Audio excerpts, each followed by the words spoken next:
Ամսական ավելի քան 250 կիլովատ-ժամ հոսանք ծախսող սպառողների համար փոխհատուցում չի նախատեսվում։ Էլեկտրաէներգիայի թեման կառավարության օրակարգում։ Արևշատը հիմնանորոգված մշակույթի տուն կունենա, 16.5 միլիոն դրամը հատկացված է։ Իրավիճակը սահմանին, հոկտեմբերի 28-ին եւ լույս 29-ի գիշերը Ղարաբաղի-ադրբեջանական հակամարտ զորքերի շփման գծում հակառակորդի կողմից հրադադարի պահպանման ռեժիմը խախտվել է շուրջ 70 անգամ։ Էկումենիկ արարողություն Լոնդոնի եպիսկոպոս Ռիչարդ Չարթրեսի եւ Գարեգին II ամենայն հայոց կաթողիկոսի հանդիսապետությամբ, որին մասնակցել են նախագահ Սարգսյանը եւ Ուելսի արքայազն Չարլզը։ Իտալիայի Ռավենա քաղաքը ճանաչել է հայոց ցեղասպանությունը։ Թուրքիայում խորհրդարանական ընտրությունների նախաշեմին լարվածությունը հասել է գագաթնակետին։ Էրդողանը փորձում է իրեն ներկայացնել իբրև իսլամական աշխարհի պաշտպան եւ հովանավորող։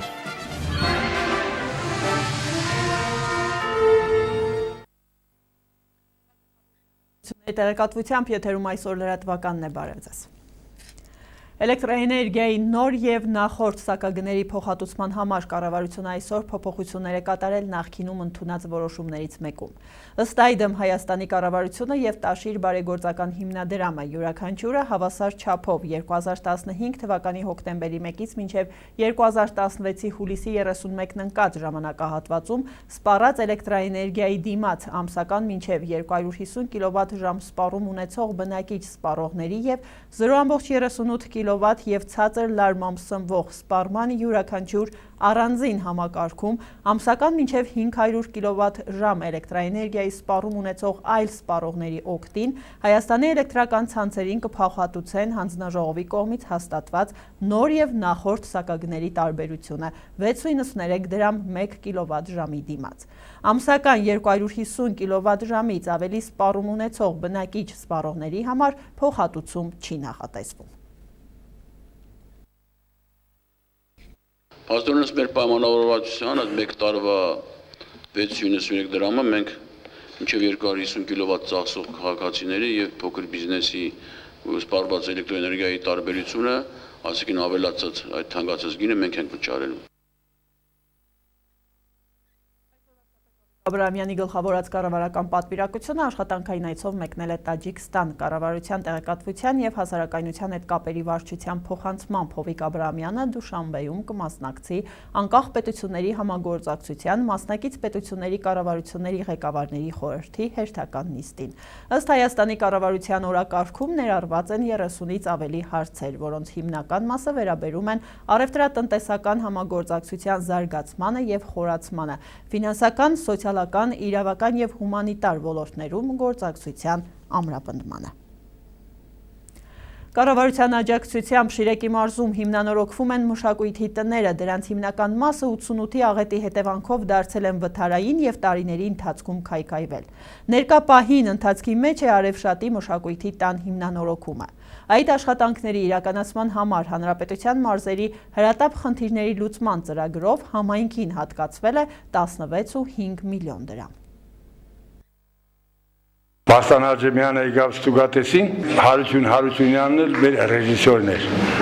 Ասեց, ինգեր Հարությունյան, ոնց է բադայել, որ այս դղային գտել ես այդ դուրբենոյի դերումը խաղում։ Որովհետև բեգե ինգեր Հարությունյանն ասեց, ինգեր Աջեմյան, թերանքը հոլղացի են, մշու լեզվով էր էլի դուրբենոյի այդ դերակատարությունը, ասեց զարմանալի է, երբեմն բադավում է, որ մեր դերասանների ակցենտը չի փոխում, բայց ասեց ինքը չտեսնված խաղում է Տուրբենոյի դերում։ Սարգիս Պապիկը Արևշատի Ալագյազի մանիներ մշակութային խմբի մասին է պատմում։ Ասում է տարիներ առաջ այդ խմբի կազմում տարբեր հյուրախաղերի է մասնակցել, ինչպես Հայաստանի տարբեր քաղաքների եւ գյուղերի, այնպես էլ նախկին ԽՍՀՄ երկրների բեմերում է հանդես եկել Արևշատի Ալագյազի մանիները։ Ունեցել ենք ժողովրդական կոչում ունեցող անսամբլ Ալագյազի մանիներ ժողովրդական խումբը, որը եւ Հայաստանի Հանրապետությունում եւ արտերկրներում շրջագայություններ է կատարել եւ մեծ համբավ է ունեցել։ Երկրաշարժից հետո էլ մի քիչ գործեց, կարողացանք կազմակերպել աշխատանքներ, բայց հետո արդեն անհարմարությունները շատ էին, դադարեց գործելուց։ Դադարն ընդմիջվել է 2014-ին, երբ նորոգվել է քանդված մշակույթի տան մի հատվածը նորոգված մասում, բացվել եւ գործում է արհեստի եւ արվեստի ուսուցման կենտրոնը։ Տարբեր խմբակներ կան, որոնք մեծաթիվ սաներ ունեն նորոգված մասում, մեկ սենյակ էլ հատկացվել է տարեցներին։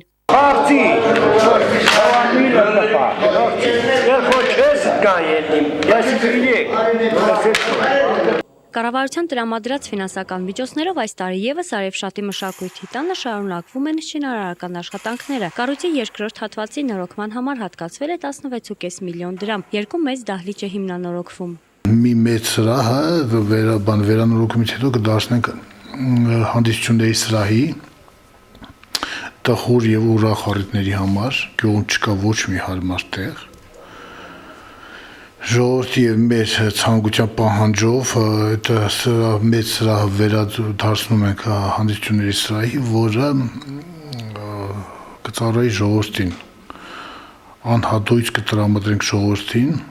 միջոցառումներ կազմակերպելու համար։ Այդ սրահի համար գույք ձեռք կբերի համայնքապետարանը, աթոռներ ու սեղաններն արդեն պատվիրվել են։ Երկրորդ դահլիճի նորոգմամբ Արևշատի մշակույթի տունը կունենա համերգային մեծ դահլիճ։ Այս բեմը եւս կարգի կբերվի, հին վարագույրները եւս կօգտագործվեն։ Տարիների ընթացքում դրանք չեն որակազերկվել եւ հոգեհարազատ են Արևշատցուն։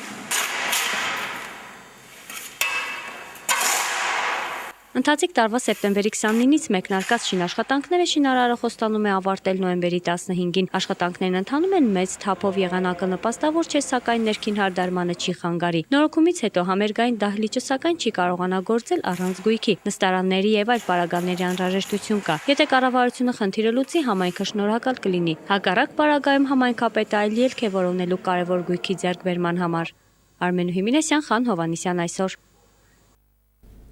Երեկվա մեր թողարկումներում անդրադարձել են Գյումրու մի շարք թաղամասերի ջրամատակարարման խնդրին, արձագանքը չի ուշացել։ Շիրակ ջրմուղ կոյուղին այսօր վերանորոգման աշխատանքներ է կատարել Ռուսթավելի, Ներսես Շնորհալի եւ Մանուշյան փողոցներում։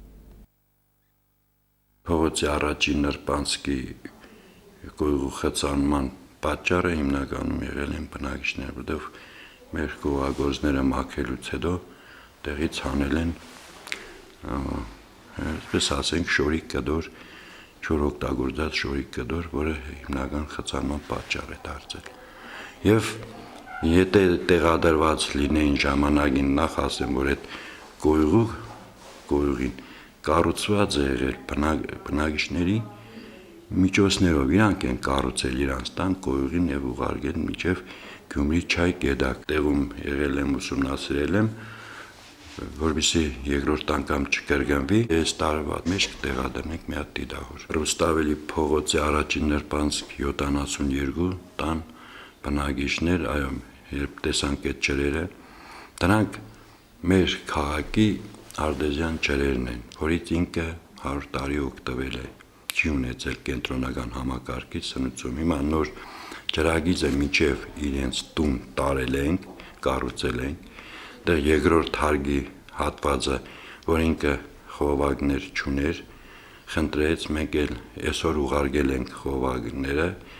կաշխատենք, որ հնարավորին չափ օգնենք տանը հիվանդ երեխա կար, կօգնենք, որպեսզի այդ միացումները տան, անպայման ինքը ընդանուր կենտրոնացված համակարգից ջրամատակարարում, նաև այդ ջրերը չօգտագործել։ Ներսես Շնորհալի արդեն մենք լավ տեղյակ ենք, երբ միացումը կատարվել է նոր ջրագիծը միացվել է շենքի հին համակարգին, ճնշումը այնտեղ բարձր է եղել եւ քայքայված խողովակները շարքից դուրս են եկել եւ վտարը վնաս է տվյալ բնակիչին։ Այսօր մենք ուղարկել ենք, քան որ ունենք բնակչության կողմից ասել են, որ դրսի կողմից կառուցեք ջրագիծ մոտ 30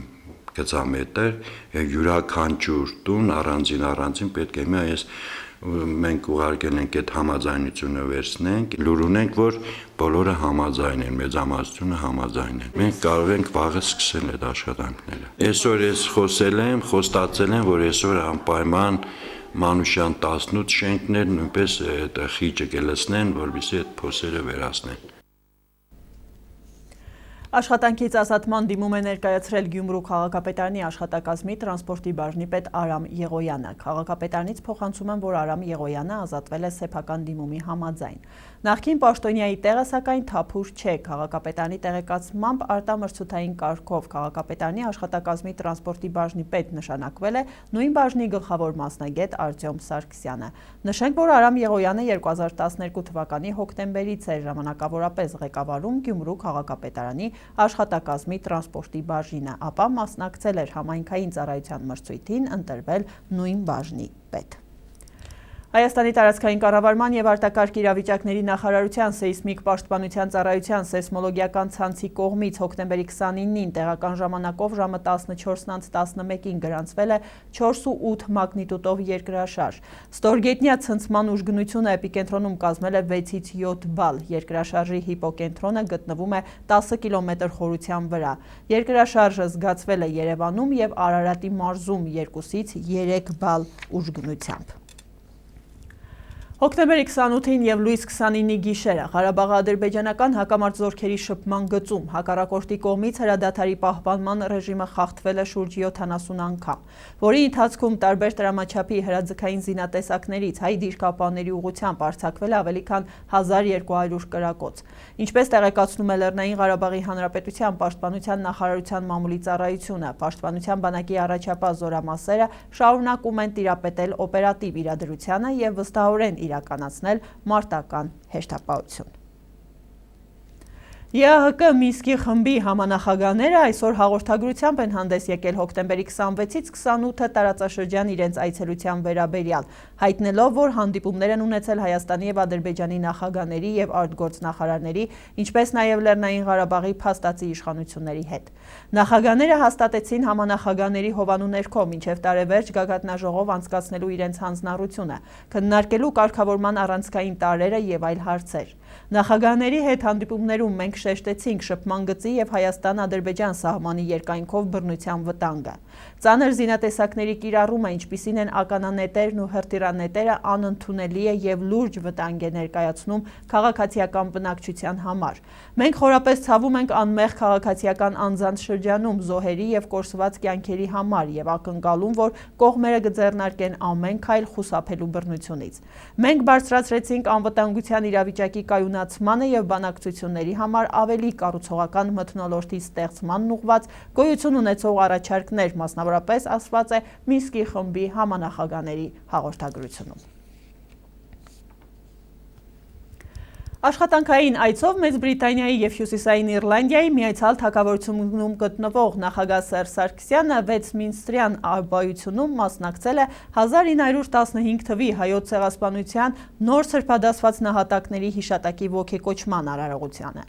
Էկումենիկ արարողությունը Լոնդոնի եպիսկոպոս Ռիչարդ Չարթրեսի հետ հանդիսապետել է Նորին Սրբություն Գարեգին II ամենայն հայոց կաթողիկոսը։ Արարողությանը ներկայ է գտնվել նաև Նորին արքայական մեծություն Ուելսի արքայազն Չարլզը։ Հայոց ցեղասպանության 100-րդ տարելիցի տարում Միացյալ Թագավորությունում հայոց ցեղասպանության սրբադասված մարտիրոսների հիշատակությունն ու նրանց անմահ հոգիների համար էկումենիկ աղոթքը հնչել է նաև որպես հրավեր բարի կամքի տեր բոլոր մարդկանց, ազգերին եւ ժողովուրդներին միանալու արդարության հաստատման համար աղոթքին եւ իրենց ձայնը հնչեցնելու մարդկության դեմ մեծագույն հանցագործության, ցեղասպանության դեմ պայքարում, աղոթելու աշխարհում խաղաղության հաստատման եւ պահպանման համար։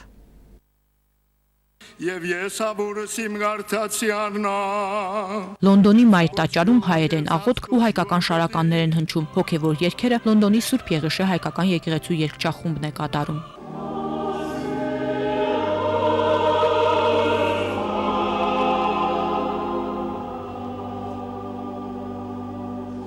Էկումենիկ արարողությունը Լոնդոնի եպիսկոպոս Ռիչարդ Չարթրեսի հետ Նորից Սրբություն Գարեգին II ամենայն հայոց կաթողիկոսն է հանդիսապետում։ Սա բացառիկ իրադարձություն է։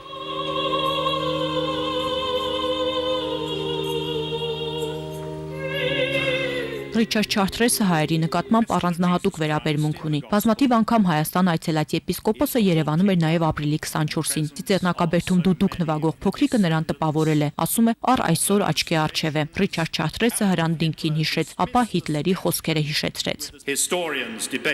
Արդարացնելով հրեաների հետ կապված ծրագիրը Ադոլֆ Հիտլերը ցինիկ արտահայտություն է արել, ասելով՝ ով է այժմ հիշում հայերին։ Պատմության հայտնի շատ հանցագործների նման Հիտլերը եւս վստահ էր, որ իր հանցանքը կմոռացվի, սակայն 1915 թվականի նահատակների հիշատակը մոռանալը կնշանակի դավաճանություն։ Լոնդոնի եպիսկոպոսը հայերի ցեղասպանության մասին երկար խոսեց, բայց ցեղասպանություն եզրույթն այդպես էլ չկիրառեց, բավարարվեց մեծ եղեռն արտահայտությամբ։ Անցյալը հնարավոր չէ փոխել, բայց մենք պատասխանատվություն ենք կրում հիշողության համար, ինչ ենք վերցնում պատմությունից ու տանում ապագա։ Ապագային պետք է նայել անցյալը հիշելով։ Ձերդ գերազանցություն Հայաստանի Հանրապետության նախագահ, ձերդ արքայական մեծություն, Վեհափառ Հայրապետը իր խոսքը շնորհակալությամբ սկսեց, հոգևոր ավանդույթներով հարուստ սրբավայրում հայոց սրբադասված նահատակների ոգեկոչման արարողության համար, ապա երախտիկ հայտնեց ցեղասպանությունը ճանաչած ու դատապարտած երկրներին։ մենք վերստին մեր երախտագիտությունն ենք հայտնում ցեղասպանությունը ճանաչած ու դատապարտած, ինչպես եւ եղեռնից մազապուրց հայրենիներին ապաստան տված բոլոր պետություններին, այլև քույր եկեղեցիներին դատապարտության իրենց խոսքը աշխարհում բարձրաձայն հնչեցնելու համար։ Հայոց ցեղասպանության ճանաչումը ոչ միայն պատմական իրողության կամ մի ժողովրդի հանդեպ կատարված եղեռնագործության դատապարտում է, այլև մարդկության դեմ գործված ու այսօր էլ դեռ շարունակվող բռնությունների ու ոճիրների մերժում, ասաց Վեհափառ Հայրապետը։ Ցեղասպանության ժխտողականությունը կամ աջակցությունը ժխտողականությանը եւ կամ եղեռնագործ երկրների նկատմամբ զգուշավորության ու սիրաշահման քաղաքականությունը նոր խթան է ցեղասպանության հանցագործությունների կրկնության համար։ Ցեղասպանության 100-րդ տարելիցի տարում Միացյալ Թագավորությունում սրբադասված մարտիրոսների հիշատակությունը ու նրանց անմահ հոգիների համար էկումենիկ աղոթքը ազգերին ու ժողովուրդներին որպես հրավեր է հնչում միանալու արդարության հաստատման համար աղոթքին եւ իրենց ձայնը հնչեցնելու մարդկության դեմ մեծագույն հանցագործության ցեղասպանության դեմ պայքարում աղոթելու աշխարհում խաղաղության հաստատման ու պահպանման համար։ Սա արքայական ընտանիքի ընտանեկան մատուրն է ինչ-որ առումով եւ անմիջապես այս վանքը ենթարկվում է Մեծ Բրիտանիայի թագուհուն։ Եվ բնականաբար այս առումով Մեծ Բրիտանիայի մեջ առաջին անգամ նման մասշտաբների միջոցառումներ իրականացնելը խոսում է իրողության բացառիկությամբ։ Իրողությունը բացառիկ է նաեւ իր մասնակցությամբ։ Թեգուզ քաղաքականը դակաբին չել ուզված անկլիո, ասենք պաշտոնական դիրքորոշման մեջ, բայց վստահ եմ, որ գտնանք այսօր ցանկացած անգլիացի, եթե փողոցը հարցնեք, իրենք խնդիր չունին ցեղասպանության խնդրի հետ, բոլորն ալ գիտեն ինչ է կատարված պատմության ընթացքին եւ այդ ասենք բարերը կամ որոշ տերմիններ չէ որ պիտի բնորոշեն մեր պատմությունը, այլ պատմական իրականությունը հստակ է բոլորին եւ վստահ եմ որ օրը պիտի կա, որ նաև pedagogan մագարտակով պիտի ընդունվի։ Պատմական բանը պիտի լասիգա, ինչպես որ եղավ Վատիկանի մեջ, բոլորովին դարբեր, երկու դարբեր, երկու հիանալի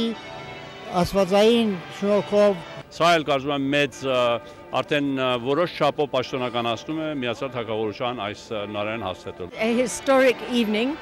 Շատ կարևոր երեկո է, քանի որ Լոնդոնի arczepiskopos-ը խոսեց ցեղասպանության սուրբ նահատակների մասին, բայց նաև խոսեց Հայաստանի ոգու մասին, հզոր Հայաստանի ապագայի մասին։ Մենք տեսնում ենք Հայաստանի ոգու ուժն ու գեղեցկությունը, Աստված օրհնի Հայաստանն ու Արցախը։ Վեսթմինսթրյան աբայության տաճարում ոգեկոչման արարողությունը Հայաստանի պետական օրհներգով ավարտվեց։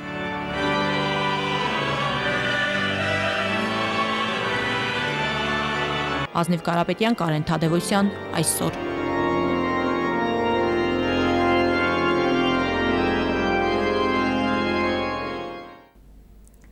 Իտալիայի Ռավենա քաղաքը ճանաչել է հայոց ցեղասպանությունը, այս մասին տեղեկացնում է Հայաստանի Հանրապետության արտգործնախարարությունը։ Ռավենայի քաղաքային խորհրդի կողմից ընդունված բանաձևում նշվում է, որ հաշվի առնելով Իտալիայում հայերի միության դիմումը, ինչպես նաև այն հանգամանքը, որ հայերի ողբերգությունը որպես ցեղասպանություն ճանաչվել է ՄԱԿ-ի մարդու իրավունքների ենթահանձնաժողովի, Եվրոպական խորհրդարանի, Իտալիայի падգամավորների պալատի եւ Հռոմի Պապ Ֆրանցիսկոսի կողմից, Ռավենայի քաղաքային խորհուրդը ճանաչում է հայոց ցեղասպանությունը եւ իր համերաշխությունն է հայտնում հայ ժողովրդին ցեղասպանության 100-րդ տարելիցի կապակցությամբ։ Բաշկիրիա Սալավաթ քաղաքում հոկտեմբերի 28-ի լույս 29-ի գիշերը դիմակավորված անհայտ անձիկ կրակ են բացել ազգությամբ հայ քաղաքացու պատկանող ավտովերանորոգման կայաններից մեկի ուղղությամբ վիրավորելով միանգամից 7 մարդու։ Ինչպես տեղեկացնում է Live News-ը, հարձակման զոհ է դարձել գործարար ավտովերանորոգման կայանի տնօրեն Սարգսյանը, վիրավորները ևս ազգությամբ հայեր են։ Նրանց վիճակը գնահատվում է ծանր։ Թուրքիայում Կիրակի կայանալիք խորհրդարանական ընտրությունների նախաշեմին լարվածությունը հասել է գագաթնակետին։ Էրդողանը փորձում է իրեն ներկայացնել իբրև իսլամական աշխարհի պաշտպան եւ հովանավորող, փորձելով վերադարձնել օսմանյան կայսրության շուքը։ Ստամբուլի աշխատավոր դասակարգի այս փողոցներում պահպանողական Քյասին Փաշա թաղում է, որ թերծվել է Թուրքիայի ապագա իշխանավորը Յասար Այհանը եւ մինչ այդ իր հայրը եղել են Էրդողանի վարսավիրները այստեղ։ Մենք նույն գյուղից ենք, ինչ հարգարժան նախագահ, ում ես սրտանց սիրում եմ։ Թուրքիայի ղեկավարը հաճախ չէ, որ այցելություններ է կատարում, սակայն երբեք չի կորցրել կապը իր արմատների հետ։ Այն օրերին մենք չէինք էլ կարող պատկերացնել, որ նա մի օր նախագահ է դառնալու։ Ենթադրում էինք, որ քաղաքապետ, վարչապետ, սակայն նախագահ երբեք։ Էրդողանը մի ժամանակ այս փողոցներում հաց է վաճառել։ Այս փողոցներն են, որ նրան դարձրել են կարծրասիրտ։ Էրդողանը միշտ փողոցային կռիվների մասնակից էր։ Նրա քաղաքական ոճը նույնպես կոպիտ, մկանային ու մարտական է։ Թուրքիայի նախագահը ծավալուն ենթակառուցվածքային նախագծեր նախաձեռնեց, ինչպես նոր մետրոյի կայարանների ու գծերի կառուցումը, Բոսֆորի վրայով նոր կամուրջների ու հների վրայով նոր գծերի անցկացումը։ Տնտեսությունը շեշտակի վերել կապրեց իր կառավարման տարիներին, միջինը ունենալով 9% աճի ցուցանիշ։ Սակայն այդ աճի ցուցանիշների անկմանը զուգահեռ նրան աջակցողների թիվը կրճատվեց, եւ քննադատները նշում են, որ Էրդողան ավելի քիչ հանդուրժող դարձավ քննադատությունների ու հատկապես լրատվամիջոցների նկատմամբ։ 2013 թվականի ամռանից սահմանափակումներ մտցվեցին Twitter-ի եւ այլ սոցիալական ցանցերի համար, սակայն համացանցի ու լրատվամիջոցների սահմանափակումները մեծապես աճեցին 2015 թվականին։ Twitter-ում տեղադրված նյութերի հանելու պահանջով դատական որոշումների 92%-ը Թուրքիայում է Երևան եկել։ 2015 թվականի մայիսին այդ երկրում փակվել կամ հեռարձակման արգելքի է ենթարկվել ավելի քան 80,000 կայք։ Անցյալ ամիս լրագրողներ առանց սահմանների կազմակերպության համաձայն գրաքննություն այդ երկրում դառնում է լայնորեն տարածված երևույթ, մինչ անվտանգային միջավայրը շարունակում է վատթարանալ քաղաքական ճգնաժամի պայմաններում։ Սեպտեմբեր ու հոկտեմբեր ամիսներին ստուգումների, արգելափակումների ու լայնածավալ խուզարկումների են ենթարկվել երկրի մի շարք մեծ ու փոքր լրատվական կազմակերպություններ, այդ թվում IPEC-OZA միավորումը։ Ամեն ինչ շարժվում է նոյեմբերի 1-ի ընտրություններին ընդառաջ։ Թուրքիայի Բոկոն եւ Կանալ Թուրք հեռուստաալիքների հեռուստաեթերները ոստիկանների գործողությունների հետևանքով անջատվել են ուղիղ եթերում։ Ոստիկանները մտել են հեռուստաալիքների գրասենյակներ եւ խուզարկություններ իրականացրել, որի ժամանակ ուղիղ եթեր են ցուցադրել ոստիկանության գործողությունները։ Միջադեպը մեծ արձագանք է գտել Թուրքիայում, քանի որ երկու հեռուստաալիքներն էլ կապված են Ֆեթալա Գյուլենի անվան հետ եւ խիստ քննադատության են ենթարկում նախագահ Էրդողանին։ Չինաստանի իշխանությունները հայտարարել են մեկ ընտանիք, մեկ երեխա քաղաքականությունից հրաժարվելու մասին, տեղեկացնում է BBC-ի ռուսական ծառայությունը, հղում կատարելով Սինխուան գործակալությանը։ Այժմ ընտանիքները կարող են 2 երեխա ունենալ։ Մեկ ընտանիք, մեկ երեխա քաղաքականությունը այս երկրում իրականացվում էր 1979 թվականից եւ վերաբերում էր բոլորին, բացառությամբ էթնիկ մի քանի խմբերի եւ շրջանների։ 2013 թվականին արդեն օրենքը փոքր-ինչ մեղմացվել էր եւ ընտանիքներին թույլատրվել էր 2 երեխա ունենալ այն դեպքերում, երբ ծնողներից մեկը իր ընտանիքի միակ երեխան է եղել։ Իսկ մինչ այդ քաղաքաբնակ զույգերին թույլատրվում էր ունենալ միայն 1 երեխա, իսկ գյուղաբնակներին նաև երկրորդը, եթե առաջնեկը աղջիկ էր։ Առնվազն 5 երեխայի խեղդվել Հունաստանի ափերի մոտ ներգաղթյալների տեղափոխող 4 խորտակված նավակների պատճառով, հայտնում է ՌԻԱ Նովոստին։ Հաղորդվում է նաև 2 մեծահասակ փախստականների մահվան մասին։ Ավելի քան 200 մարդու, որոնք գտնվել են Թուրքիայից եկող նավակներում, հաջողվել է փրկել։ Ջրում մնացած մարդկանց թիվը դեռևս հայտնի չէ, փրկարարական աշխատանքները շարունակվում են։ Ավելի վաղ միգրացիայի հարցերով միջազգային կազմակերպությունը հայտնել է, որ տարվա սկզբից ի վեր ծովային ճանապարհով Եվրոպայի հասել 704,227 մարդ, ընդ որում 3257 մարդ մահացել կամ անհետ կորել է միջերկրական ծովում։ Կազմակերպությունում նախազգուշացնում են, որ Թուրքիայից Հունաստան ճանապարհը ամենավտանգավորն է ուժեղ քամիների և վատ եղանակի պատճառով։ Ժամանակակից փոփոխվող աշխարհում տեղեկատվությունը ծանրակշիռ ռեսուրս և հաղթաթուղթ է։ Միաժամանակ պետք է զգոն լինել չտրվելով վնասակար և քայքայիչ տեղեկատվության ներգործությանը։ Ազատ խոսքի արտահայտման միջոց հանդիսանալուց բացի այն կարող է ահաբեկիչների գործիք դառնալ, օգնելով նրանց տարածել իրենց կոչերը երիտասարդների շրջանում։ Միացյալ Նահանգներում ձերբակալված իսլամական պետություն խմբավորման բոլոր կողմնակիցները ծայրահեղական գաղափարախոսության են հասել ինտերնետի և մասնավորապես սոցիալական ցանցերի օգնությամբ, հայտարարել են փորձագետները ելույթ ունենալով կոնգրեսում անցած լսումներին։ Ծայրահեղականության դեմ պայքարի նախագծի ղեկավար Մարկ Վալասը նշում է, որ ահաբեկիչների կողմից մասնագիտորեն օգտագործվող սոցիալական ցանցերի միջոցով ծայրահեղականության մեջ են ներքաշվում հատկապես երիտասարդները։ Այսօր առնվազն 43,000 գործող Twitter-ի էջ կրկնում և տարածում է իսլամական պետություն խմբավորման ատելության և սարսափի հաղորդագրությունները։ Հատկանշական է, որ լսումներին մասնակցող փորձագետներին հատկապես վրդովեցրել էր Twitter սոցցանցի դիրքորոշումը, որը նրանց խոսքով ի տարբերություն Facebook-ի կամ Google-ի չի շտապում հանել ծայրահեղական կոչերը։ Այդ սոցիալական ցանցն այն վարելիքն է, որը սնուցում է ծայրահեղականացումը։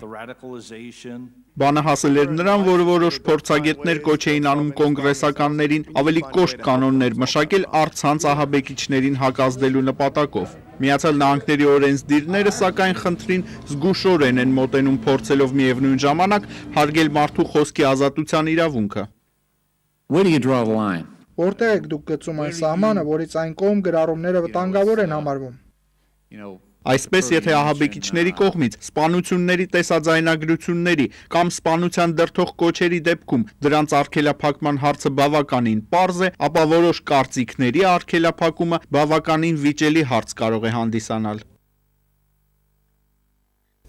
Միացյալ Նահանգների նախագահ Բարակ Օբաման շնորհակալություն է հայտնել Մեծ Բրիտանիայի արքայազն Հարիին Աֆղանստանում զինվորական ծառայության համար, փոխանցում է ՌԻԱ Նովոստին։ Ամերիկացի առաջնորդը ընդունել է բրիտանացի արքայազնին Սպիտակ տանը։ Անձամբ արքայազնը, ով չորեքշաբթի հանդիպել է վիրավոր ամերիկացի զինվորականների հետ, նշել է, որ մեծ բավականություն է ստացել անկոտրումների խաղերի մշակման ընթացքում։ Նա նաև հույս է հայտնել, որ այդ խաղերը կմիավորեն որքան հնարավոր է շատ զինծառայողների, որոնք վնասվածքներ ունեն։ Նշենք, որ այդ խաղերը կանցկացվեն ամերիկյան Օրլանդո քաղաքում հաջորդ տարվա մայիսին։